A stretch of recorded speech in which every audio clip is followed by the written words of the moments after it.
Welcome back to KeZaka Stokvel Insights. Now, before the break, we took you all the way to the Northwest Province, where we explored Sedibeng Society, a burial group that aims to support community members with funerals and has since grown into a small printing business as well, helping its members with everyday expenses.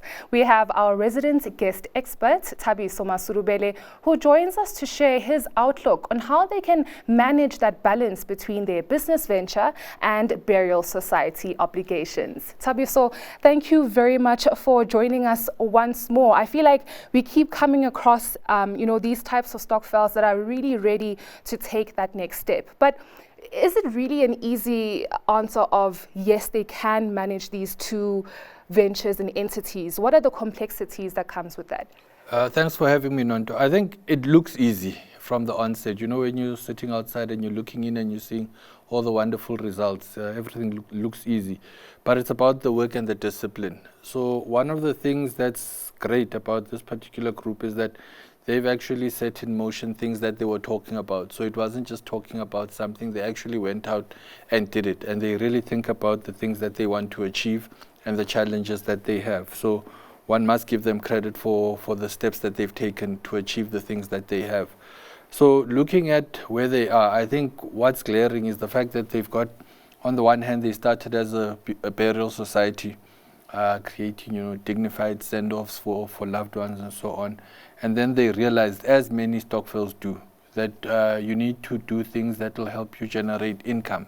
And I think that's a huge ambition for a lot of stokvels. But the difference is in what you desire and what you do towards achieving that particular goal that you have. With this particular group, they've got the burial society still exists, and now they've got a printing business. What becomes important is for them to have two separate structures that manage those two pillars. And that's just to ensure that the two pillars are able to grow and be managed separately. And each of these two pillars have separate requirements. So for instance, the skills and the experience required to run a burial society and the requirements thereof might be slightly different to the requirements to run a printing business and growing a printing business. But then it comes down to capacity again. Do they have the capacity in the form of the current executive that they might have, where there are certain skills that you need in a business? It's great that they've started it, but now it's about maintaining the business and growing it. So they have to look at what type of skill sets are required to grow the business, what type of training, what type of qualification. And we always encourage groups to first look within the group. And again, it comes back to not, giving each other responsibilities based on friendships and social arrangements, but it's to rather look at what's good for the business. And that's when you're looking at the printing business. Another area that they can look at when they're looking at a business, if the capacity, they're honest with themselves and decide that they don't have the capacity internally, they can look at institutions. One thing I always wish to discuss is what role financial institutions play in helping groups. So for instance, our view is that, most of the time financial institutions see stokvels as one-dimensional, meaning that they see them just as groups which contribute premiums and contributions every month and do these things that are called lazy deposit and so on.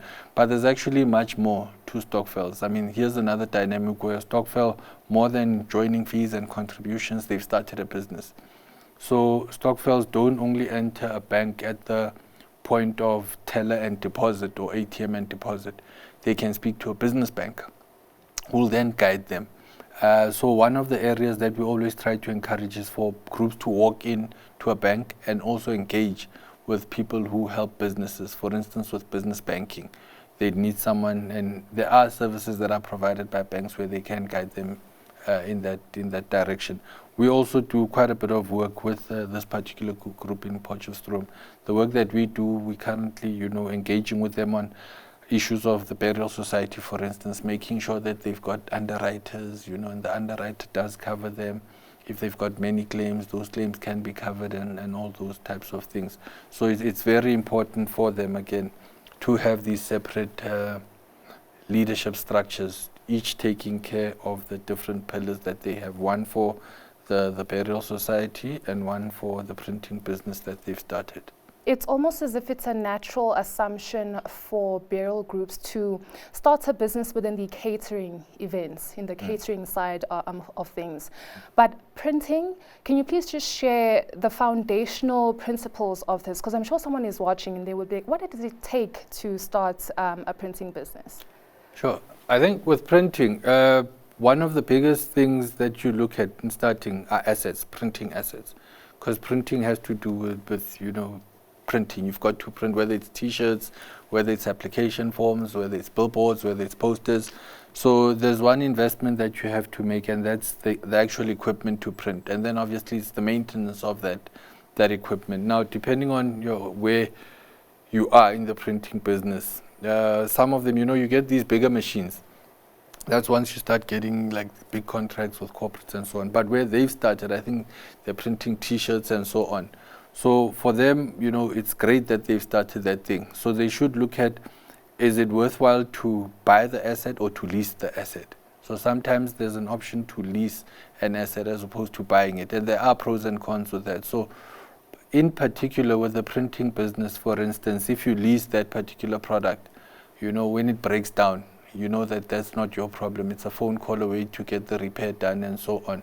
But if you've bought the asset, then you've got to make provision for maintenance. If it breaks down, you know, the inherent cost, you know, it's almost like, you know, when you buy a car and the warranty is over, beyond that, it's almost like every week there's something you need to do and it becomes more expensive to maintain that car. So those just hold that thought yeah. there, Tabi. So I think we're going to need to go for a break in order for us to explore more on leasing versus ownership.